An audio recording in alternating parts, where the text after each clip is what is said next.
Hello, Service Grisai. Welcome back to the podcast. He has a bird. I'm your host, Sean Shelton. I am here with every guest that I have is special, but this guy was a good friend of mine in college. And since we were teammates together, and since that, he went on to a life of powerlifting and has an incredible story that we're going to share with you. Josiah, thanks for joining us, bud. Yeah, man. Thanks for having me. It's been about 6 or 7 years since I've last seen you. So Yeah, since we've seen each other, that's right. It it, was it, probably it it was was it the was, it first was time. just It was the first time I came back from Europe. yep, Hmm. yep.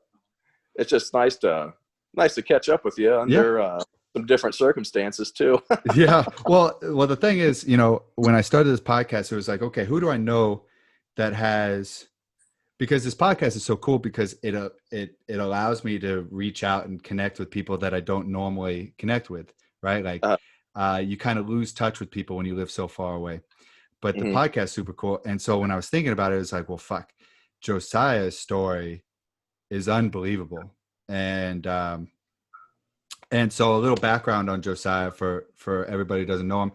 We were college teammates together. He came in as a D tackle. He finished as a fullback. He was a role player on special teams, but no matter what, he was always the strongest person in the room. Like when you walked in the room and Josiah was in the room, you weren't the strongest person in the room. And watching him test in the off season was an event in itself. And so naturally, after football was over, and you touched on this on your documentary. He has a documentary on YouTube about his post football playing career and his powerlifting career. He went on to powerlifting and ended up in that powerlifting career, ended up getting two catastrophic injuries at the same time in both of his knees. Um, and again, he has a documentary covering that. Go watch it, Josiah's story on YouTube. You can find the link in the description. Uh, and let's talk about the injury a little bit.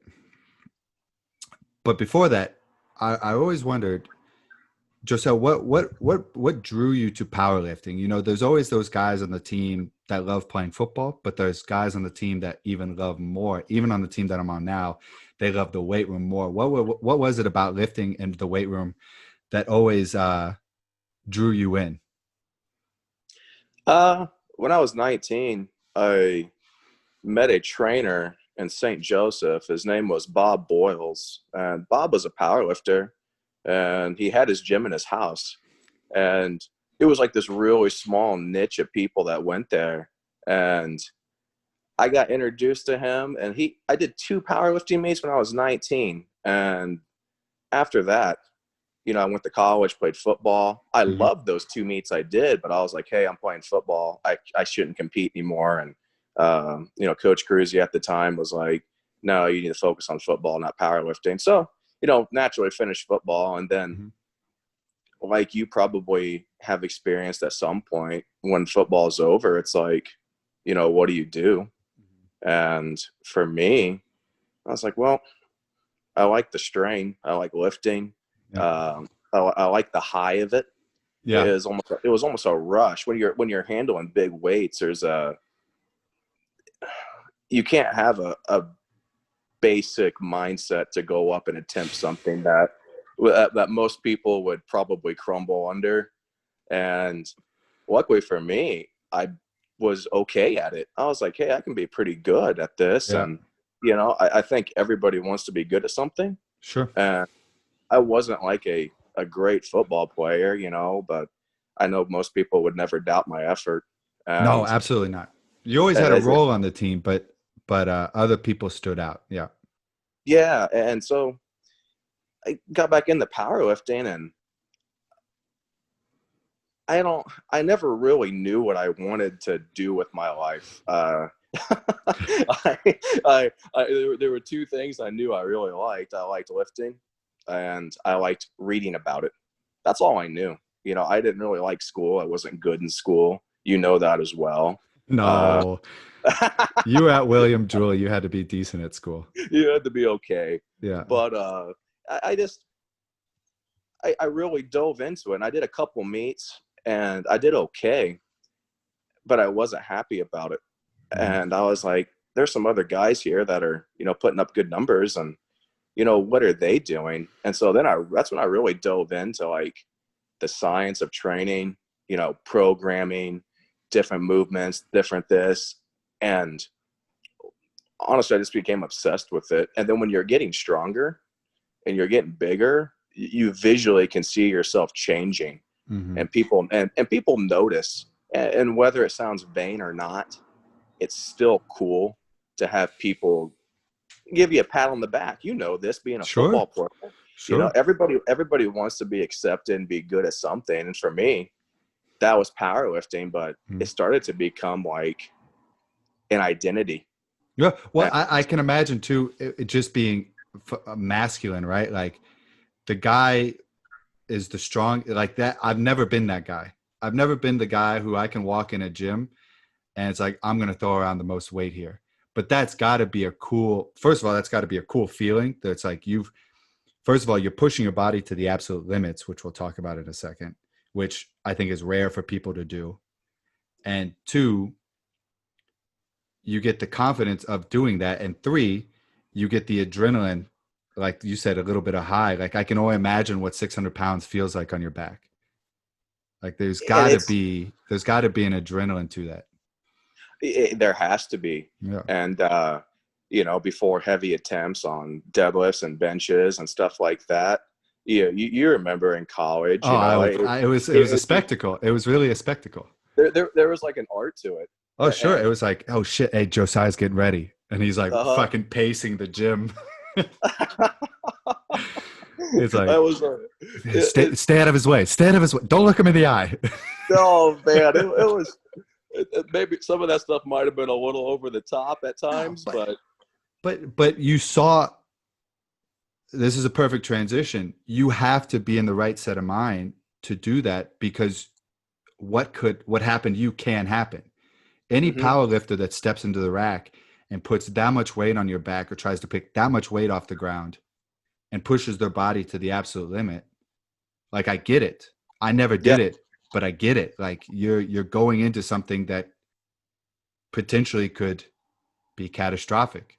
And it was. Like these weights they can cripple you. Absolutely. I literally was crippled. I was in a wheelchair for a month. So let's talk about that. So you were going for a personal record. You were going for 655 pounds, which I calculated this morning was 297 kilos for all my European followers. You step in the rack. In the documentary, you said you were feeling good. Your warm-up set felt good. And then what happened? Man, the whole training cycle was perfect in my mind. Everything was going well. And I felt good the day of the meet. My warm-ups felt good. I was warming up and I was like, I'm going to fucking kill this. And first attempt, fine. Second attempt, fine. Last one, I was like, you know what? I'll get a small PR. Nothing too crazy. It was a 3-rep max or just a 1-rep max? Just one. Okay. One. Yeah. Yeah. And I was like, I'll just get a small PR here and move on. And my plan was, to pull over 700 for the first time. And that was a few years ago. Obviously, I broke that now. But I'll get a small PR here on the squat, and then I'll move on. Just play it safe. It's the first event. The squat's the first event. Play it safe. Wow. And I went down, and I heard and felt my right leg snap. And man, it was so quick. But I thought I broke my leg. I was like, oh man. Because honestly, that's what it sounds like, right? Like if you watch the video on the documentary is played too many times, in my opinion. Yeah, like the left leg hadn't even occurred to me. Like I didn't even know that was messed up. And then I look over on the side of my legs. I'm laying there like they're kind of pinned back underneath me. Yeah. And I see like my kneecaps on the side of my legs, and everything kind of faded in and out. But my buddy Jake Hartman was at that meet, and he was like the head judge. He was judging the squats, and I don't remember doing this, but he said I tried to push myself up, like I was crawling my hands, kind of walking myself up, and I tried to grab my leg, and pulled out from underneath me. And he said, I just looked and I was like, God damn it. Yeah, so I think that's probably a pretty good reaction. But so in the documentary, you said there was a chiropractor and 3 nurses, and they helped you get your legs at least straight. And then you said the Yeah, pain. Then you said the pain was just hit you in it the was face. it was horrific. Like, and the thing, it hurt, but I think part of it was just panic too. Yeah. Like my legs are dangling, and you try to pick it up and your leg just bends involuntarily because nothing's attached. No. So people specifically what happened is, correct me if I'm wrong, right quad gone, right quad tendon gone, 3 ligaments in the right knee gone, left knee 3 ligaments gone, and your patella tendon obliterated. all ripped in half, like Yeah. Just completely just everything. destroyed. Every support system you basically had in your knee was completely failed. Yeah, just skin hanging on. Oh my God. Okay, so you're laying there, you're in immense pain, which I can only imagine. And I imagine they call an ambulance. And then like walk me through the process of the next few days and not only just what happened, but like what could possibly be going through your mind at that point?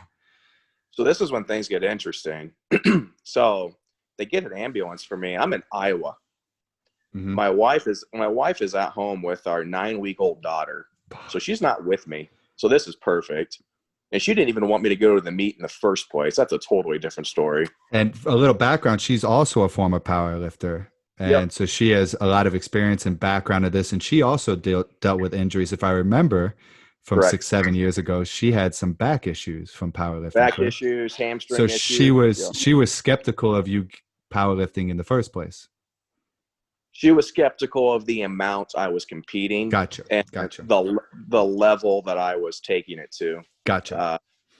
And anyway, I'm in Iowa, and I go to the ER, and they scan me. They bring in the orthopedic surgeon, and long story short, he doesn't feel comfortable operating on me. Yeah, no shit. And he said, I think you should go back to Kansas City. And I'm like, what the fuck? And so I'm in Iowa. I'm like, well, how am I going to get back? Drive home? Yeah. Oh, yeah, let me go ahead and just wheelchair myself to my pickup. But I had a couple of good friends in Iowa. And so they throw me in the back of their truck, and they drive me to downtown Kansas City at Truman Medical Center where my wife works. And I'm laying there, like in the back seat, just kind of propped up a little bit, head bouncing around. And everything after that was kind of in and out because I had them shoot me up like with a bunch of morphine before I left. That was my only request. And then I get to Truman, and the orthopedic guy comes in there, and he just kind of looks at me and was just like, I'll be back. And I'm like, the fuck? You'll be back? And no one will answer any questions of mine. My wife's getting irritated because she works at that hospital. Well, it turns out all the surgeons met. There were 8 of them. 2 of them being the Kansas City Chiefs surgeons. And 6 out of 8 of them didn't want to operate, and they all thought I wouldn't walk again. So there was one guy that wanted to operate that was super confident, younger guy, Dr. Christopher Shaw, very progressive, great guy too, really nice guy. And he came in and looked at me and he said, you'll be fine, but you got to listen to everything I tell you. He's like, we're going to do this my way, and I'm like, okay. And so surgery happens, but before the surgery, like I had rhabdomyolysis too, because I tore so much skin. So like my kidneys were starting to shut down. Kidneys were shutting down, exactly. It was a roller coaster, man. And then my knees were so swollen that the surgeon that wanted to operate couldn't operate. He said, we need to wait at least 14 days. So they send me home with dislocated knees, and I'm just kind of hanging out. 14 days?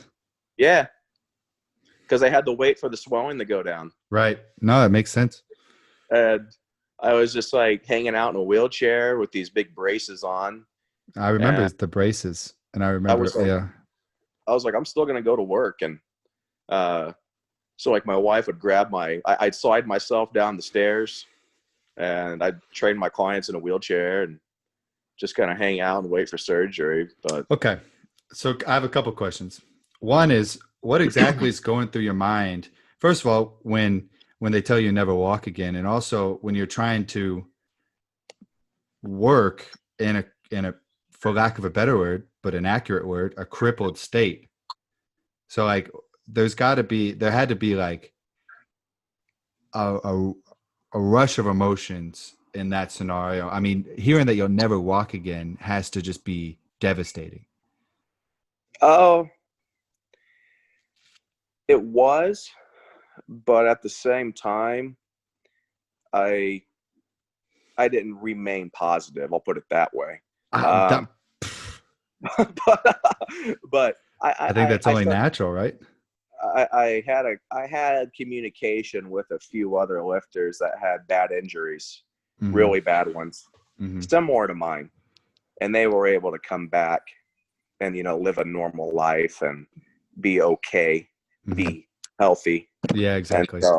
so I kept having those things, to encourage me a little bit, but I knew nothing was certain, and I was like, it was seriously 1 hour at a time, one day at a time, because not only am I going through this, my wife's going through it too, with a 9-week-old baby. No, She's taking that's she's taking care of me, taking care of the baby, working full time, wheelchairing me in my gym at 4:30 in the morning before my first client. It was a roller coaster. It was fun.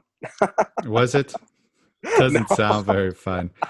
And the other question I have is, I'm sure before the surgery and I'm sure after the surgery, and you can see it a little bit in the documentary, which we'll get to in a second in regards to your rehab. There had to be a constant, immense amount of pain, It was constantly. horrible. Yeah, It was because horrible. you have a bunch of body parts that aren't where they're supposed to be. No. And Yeah. like I've had surgery really twice, but only one real surgery on my wrist and to fix ligaments and everything. And like compared to you, this is like a scratch, a paper cut. But the deep aching pain of torn ligaments and of surgery after repairing those ligaments is such a deep, unexplainable sensation. And you Yeah. had that for 14 days prior to surgery and after surgery. How do you deal with that, with pain like that? How do you, because it takes a toll on you mentally, I imagine. Uh, well, I had pain medication, Mm-hmm. and that would help some, Right. and but it didn't.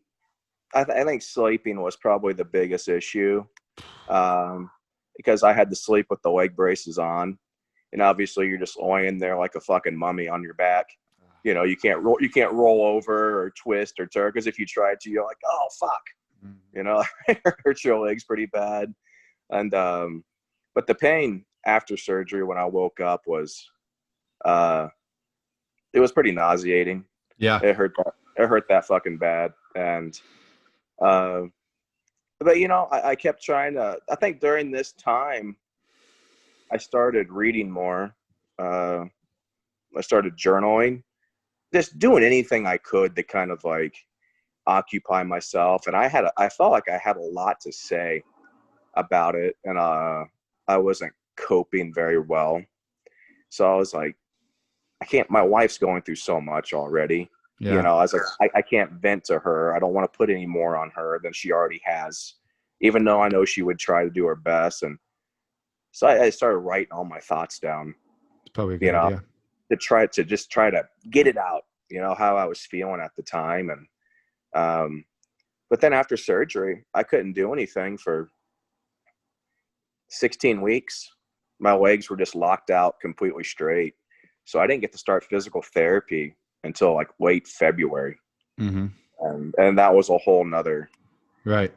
So animal. let's talk about the surgery a little bit. You had two doctors operating on your knees simultaneously to try to keep your window of being under limited. Then you're in the leg braces for 16 weeks, you said, right?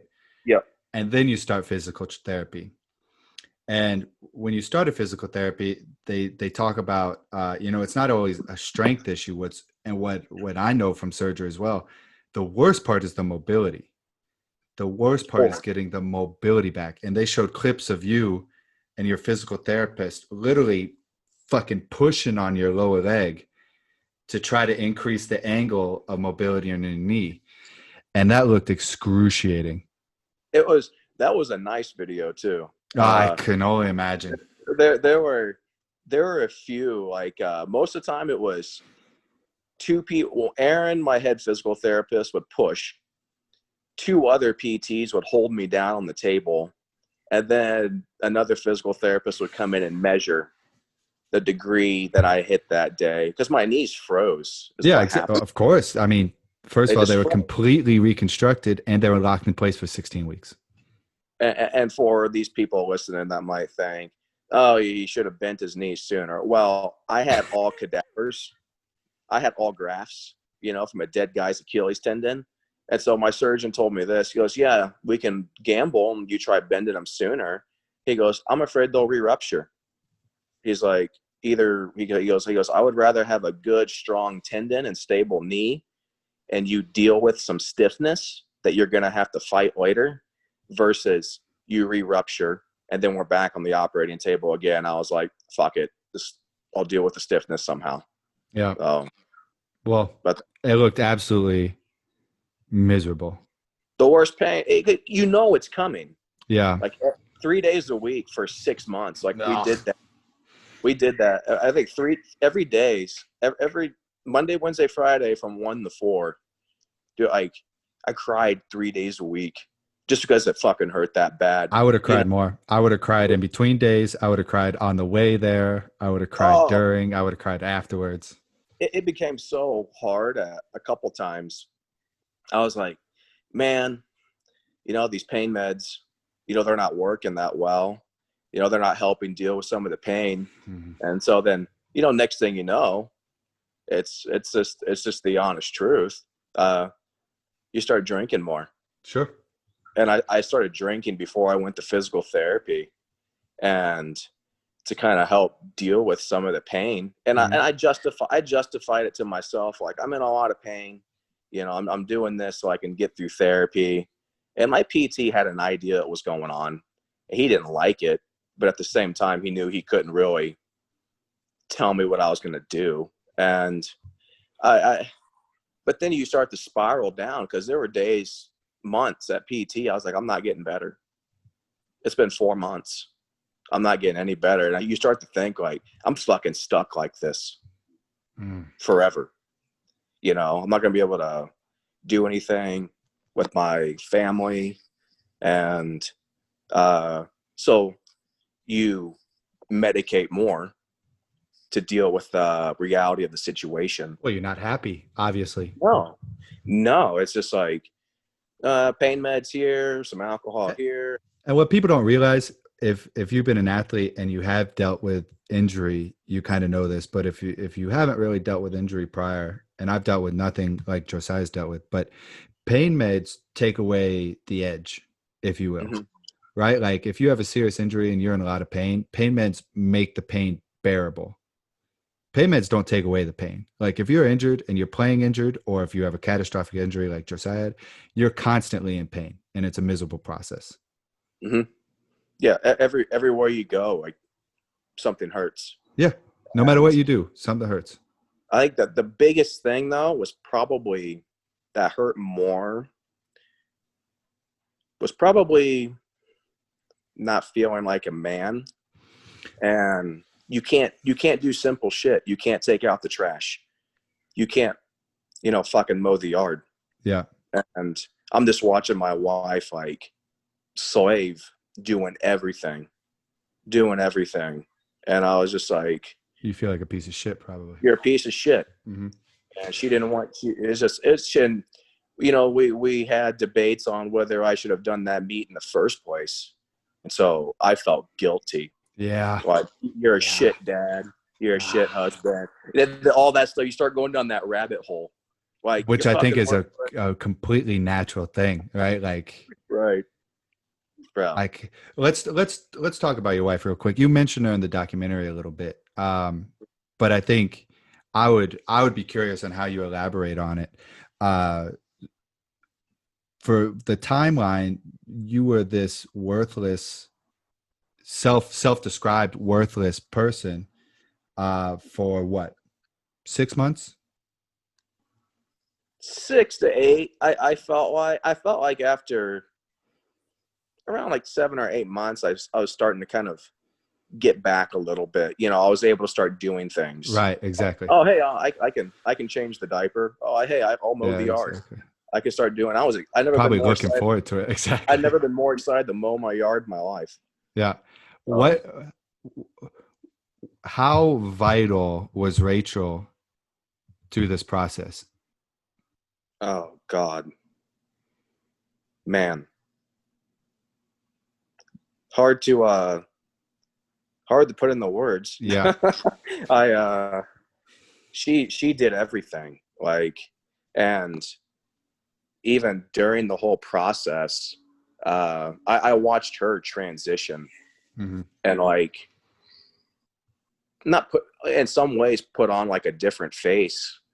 Like, I got this, I'm doing this, I got it done.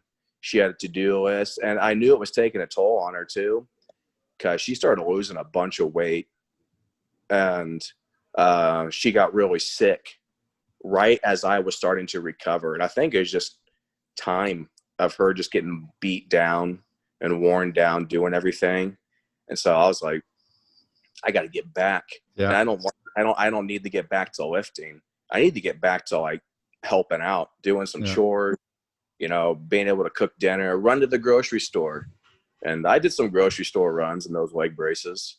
That was always fun. People get out of the way for you. Yeah. Clear the way. Yeah, I'm like, this guy's coming through, move out of the way. No, I can only imagine. I don't know what you would have done if you were alone in that situation. I probably, not exaggerating, I probably wouldn't be here. So that's how important she was, and still is. So, lesson learned, fellas. Find yourselves a good one.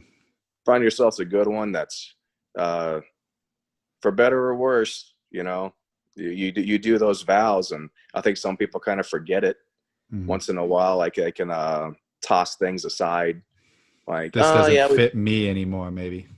Yes, and it's just like, my wife was, she's the best example I know of being selfless. Just cool. Cool. After 8 months, you put a bar on your back and you squat, and they talk about that in the documentary. And then the documentary ends with you talking about why you went back to lifting, and shows you competing with squatting 195 pounds. I don't mean to laugh, but just, I can't imagine you squatting 195 pounds and struggling with it the way I know you know what I mean? And so you talked about you and your trainer talked about wanting to make sure that last attempt was not your last time competing. And that seemed to be something that was really important to you. There was when I first started therapy, I had no intentions of coming back. I wasn't interested. And as time went on, I started to get stronger. I started to get really irritated with myself in regards to being afraid, because that's not me.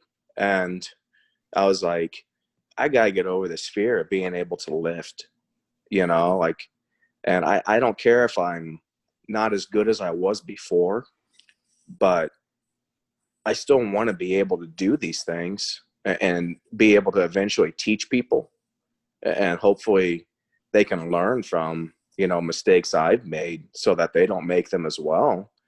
And so I started, after therapy every Friday, and this isn't the best thing to do, but I'd already be kind of a little high from pain meds, and then take a few shots of whiskey on top of it, and then I forced myself to work out.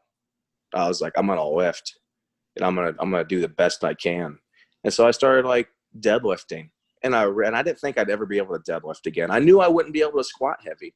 I knew I wouldn't be able to. That was out of the picture, and honestly, I was not interested. Yeah. I'm still not. Yeah. But I was like, I got to be able to do something. Like, and so I started playing around with the deadlift and started at 135.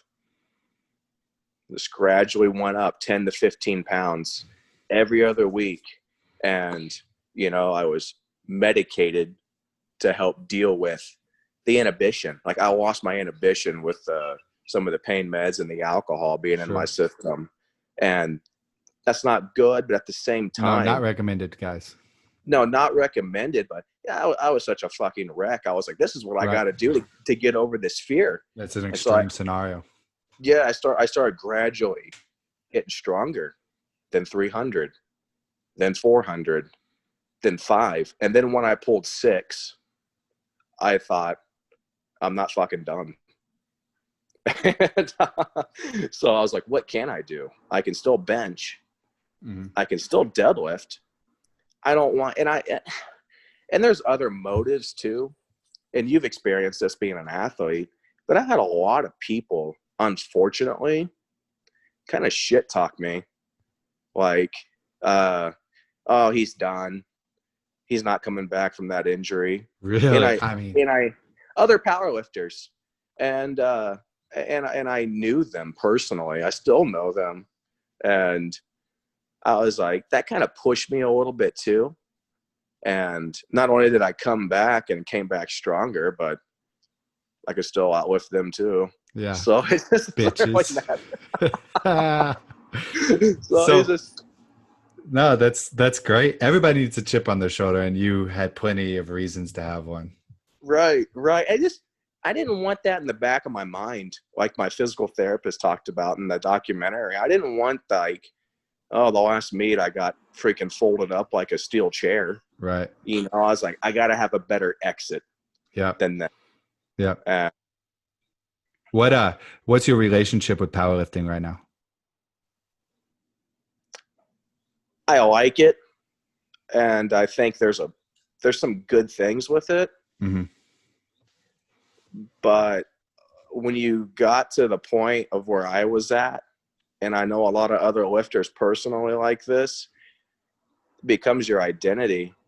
And a lot of people don't know this, and that I haven't told too many people, but I'm done competing. I have nothing left to prove. No. I'll always have that itch to train heavy here and there, but sometimes I think it's important to remember why you started doing something in the first place, because it was fun, right? You love football. Yeah. You absolutely love it. And sometimes you have to take a step back and go, why did I start doing this in the beginning? Why? It was fun. Yeah. When I was 19, when I did my first meet, I was like, this is fun. Yeah. I want to do it again. And then you get good at it and you hit PRs and your total gets bigger, and that's fun. But at the same time, you're pushing for the next thing. You're like, what's next? What's next? I want to do something more. And when you get caught up as, oh yeah, Josiah, he's that really good power lifter over in Lewisburg. Exactly. People start to know you as that. They don't know you as Josiah, nice guy, family man, has a personal training studio. And the people that care about me the most, I found out, they don't give a shit about whether I power lift or not. You and I were friends. You weren't friends with me because I could out squat and out bench everybody. I could give two shits. Yeah. It was never my thing. I didn't really care. I just liked you. You're a nice guy. And I figured out that that's what most people thought. Yeah. And I did my last meet last November. I went out to California. I had a bucket list meet I always wanted to do. And the guy that helped train me for it said he knew he had an idea what was on my mind. And he said, let's go big. Let's go out. Let's go out with a bang then if we're going to do this. And so I got revved up and hit a couple of good numbers, pulled 753 deadlift. 753 for everybody in Europe. That would be 330 kilo? No, more. Somewhere. Well above 300. It was fun. You know, I'm legally handicapped too. So we're just, I always like going to those meets, and I just parking in the handicap spot and getting out and pulling 550 or 750. I've never done that before, but I was tempted to do it on an airplane, like, you know, handicap accessible. People may board now because I have a pass. I was like, of course. I looked at my wife. I was like, well, I'm going to board now. She looked at me like, no, you're not. Yeah, of course you had a pass. Your fucking knees exploded.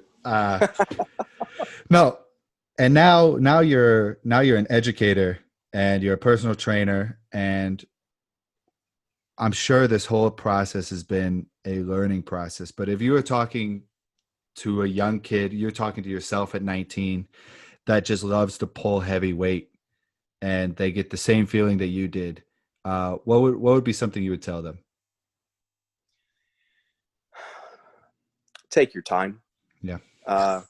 You know, there's a lot of young guys that are really strong. And I remember years ago, when I was at a gym in St. Joseph, Missouri, it was called St. Joe. Yeah, it was called The Gym. Yeah. And there was an older guy in there, really well built, probably mid-late 50s. I was 18 or 19, and I just got through, you know, squatting pretty heavy. And I remember he pulled me aside, and of course, you know everything when you're 19, right? And he's like, he goes, hey, you're a pretty strong kid, but if you don't change the way you're doing things, you're going to end up fucked up. And I was like, okay, whatever, you know, stupid old man. Yeah. Next thing you know, I'm that guy. Like, he was right. You know, and I think what was he referring to? Slow down. Mm-hmm. Because I would always go in the gym. It would be like an ego lifting thing. You know, it's every guy, you know, it's like people want to know, like, well, what are you going to go for today? What are you going to go for today? And, you know, I didn't really follow a training program then. And I think just years of doing that, with the exception of being in college football and being in a strength program for 4 years, I never really followed a program at times. Yeah. It would always just be, you know, just go balls out and see what you can do. Mm-hmm. But take your time. Yeah. And you touched on it. This is the last thing. You touched on it in the documentary, and you talked about all the fine muscles, and you laughed about single leg squat, and it showed you doing band work and small mobility workouts. And you talked about that never really being in your repertoire. How important do you think that stuff in training, and part of maybe what you mean by slow down, how important is that stuff for a young kid trying to build a foundation of strength? Very. Without the injury has made me a much better trainer, much better. Yeah. You know, it's like, get out of the power rack for once, you know, and do some different things. And it's hard to convince myself. It used to be hard to convince myself why one-legged squats aren't cool. Doing little band walks aren't cool. You know, it's just stupid to me. I'm like, that's fucking dumb. It's tedious as hell. I hate them. Yeah, I'm just like, that's so, why would I do that? You know, and, you know, any young men I had that I would train, they'd be like, yeah, I'm not doing that either. And so I kind of had to like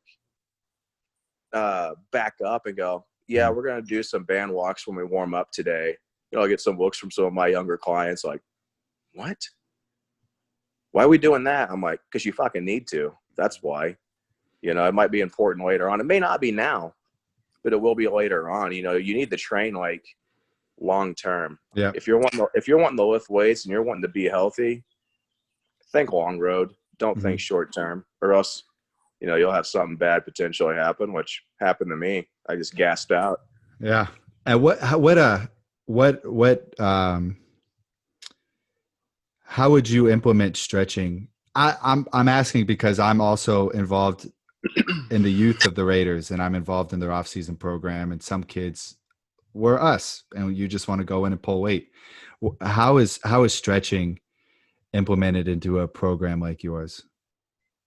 I think I would almost emphasize mobility more. Mhm. Do solid reps, go through the full range of motion, move your joints through the full planes of motion that they're supposed to be moved in. And when you're doing shitty reps, especially if you're a stronger young guy, you're not moving through the full range of motion. Mm-hmm. You're doing, the bench press where you're bouncing the bar off your chest, about ready to cave in your sternum, and then and your buddy's pulling it off of you, and he's like, "Oh yeah, it's all you. You got it. You got it." It's like, no, you didn't. It's like, back up here, lose your ego. Yeah. Move the weights in the full range of motion that they're supposed to be. Squat to depth. The body's meant to move. You look at little kids. You ever watch little kids? I watch my daughter do it all the time. When she wants to pick up something, Crazy mobile. She squats down all the way. And even myself, my wife, and other people, you just watch us all bend over, just stiff-legged. And if you have a big gut that's in the way, next thing you know, you're like, oh, my back's a little tight. And yeah, no shit. Well, maybe if we fucking squatted down like we're meant to do, it wouldn't be a problem. Yeah. So. No, I think unfortunately something terrible had to happen for something good to come out of it, but at least something good came out of it. You seem to be in a great place, and you seem to be a perfect mentor for young people that feel the same way about moving weight that you did, and are that kid. I can think of one personally for the Raiders, just strong as a fucking ox, and 20-year-old, and so the every team has a couple of those guys, and and I think everybody can learn from your scenario and learn from you in general. And I appreciate you coming on and telling your story and giving some advice. Yeah, you can tell the young kid that's on your team that's really strong. You can ask him why. Anytime you're putting together a training program, and if you're about ready to attempt a weight that's pretty heavy, especially if you're an athlete, you're trying to be an athlete and be better for your sport, you can ask yourself, how is this translating to me being a better athlete? And I think that's something that I've told a lot of my younger guys and girls even that I train. I'm like, at the end of the day, you're a basketball player. Yeah. You're a tennis player. Sure, I know you could do 15, 20 more pounds, but that's not the point. The point is you're going to be an athlete and be a basketball player, football, tennis, etc. Right. Yeah. No, that's a good point. I'll keep that in mind. Thank you, Josiah. Thanks for joining us, man. I'm glad you're doing better. And I'm very impressed by you and your story, because I don't know how many people would have been able to come out of it the way you came out of it. Yeah, it's something I definitely, like you said, it had to happen, or else, I personally don't know if I would even